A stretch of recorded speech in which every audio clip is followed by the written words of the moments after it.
Hello and good evening friends. Know your law series by Alfaiz academy में आप सभी का स्वागत है। And today will discuss something called as the criminal procedure identification bill 2022।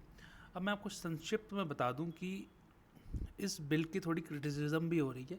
वो इसलिए हो रही है क्योंकि ये वो डेटा भी रिकॉर्ड करेगा जो अभी तक रिकॉर्ड नहीं किया जाता था। अभी तक सिर्फ फिंगरप्रिंट या कुछ कुछ चीज़ें वो रिकॉर्ड कर लेते थे, लेकिन अब आपकी रेटिना स्कैन, आपका फिंगरप्रिंट्स तो आएंगे ही, आपके बायोलॉजिकल सैंपल्स भी लिए जा सकते हैं, उन्हें स्टोर किया जा सकता है कुछ समय के लिए।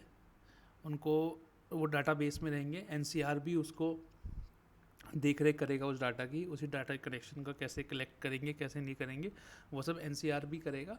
लेकिन इसका काफ़ी ज़्यादा विरोध इसलिए हो रहा है क्योंकि राइट टू प्राइवेसी के अगेंस्ट जा रहा है कि किसी भी व्यक्ति के प्राइवेसी के अगेंस्ट है। ये जो आर्टिकल 20 है उसमें जो तीन चीज़ें हैं छोड़ के कि ब्लड ले सकते हैं, फिंगरप्रिंट ले सकते हैं, उसको छोड़ के ये बायोलॉजिकल एंड बिहेवियरल एट्रीब्यूट्स भी जो अक्यूज्ड है उसके स्टोर करने की बात करता है। तो क्विकली देख लेते हैं इसमें क्या क्या प्रोविज़न है।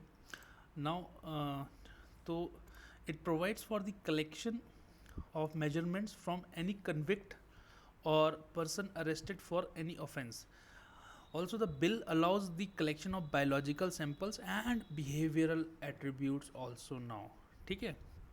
Now the bill expands the type of data that may be collected, persons from whom such data may be collected, the authority that may authorize such collection. It also provides for the data to be stored in a central database.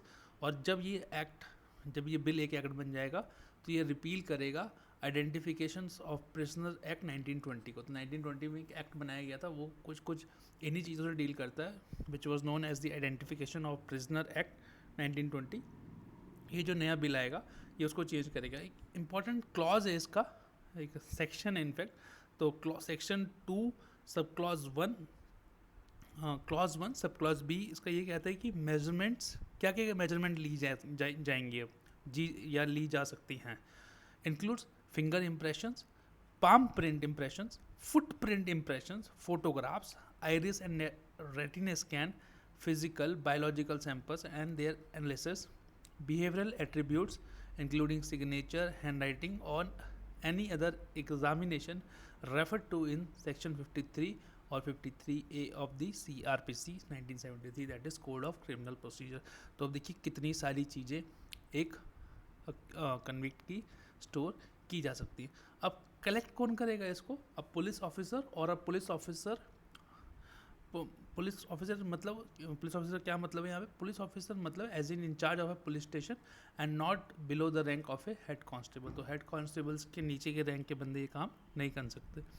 Consent के लिए वो एक proviso है clause 3 में, वो clearly provide जाता है person may not be obliged to give biological samples तब तक देने के लिए आप उसे ज़बरदस्ती नहीं कर सकते उसके साथ, until unless he has been arrested or convicted for an offense against women or child and is punishable with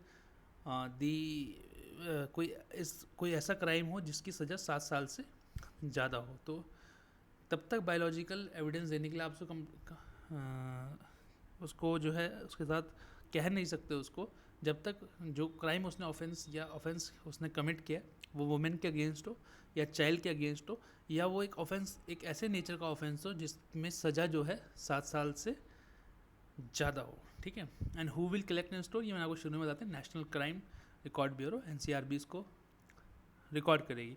when will measurements भी डिलीटेड, तो जो डाटा लिया जाएगा वो 75 ईयर्स तक रखा जाएगा and it will be stored in a database. And वो व्यक्ति जिन्होंने इस पूर्व में कोई अपराध नहीं किया या person who have not committed any offence earlier, उनका जो डाटा है वो तब तक रखा जाएगा जब तक कि वो डिस्चार्ज नहीं हो सकते या उनको बरी नहीं किया जाता कोर्ट के द्वारा, अक्यूटेड बाय द कोर्ट, और release without trial after exhausting all legal remedies. जब ऐसा हो जाएगा तो उनका डाटा जो है डिलीट कर दिया जाएगा। क्रिटिक ऑफ द बिल, मैंने आपको बताया कि it violates article 14, article 23 and article 21 and the article 21 में जो justice KS Puttaswamy versus union of India में principle of privacy laid down किया गया था, ये उसको भी जो है वायलेट करता है. Thus we have to see in coming time how this bill will work. Thank you all for watching. Keep tuned for watching more law, and we are here to make law simple for you. Take care and keep smiling.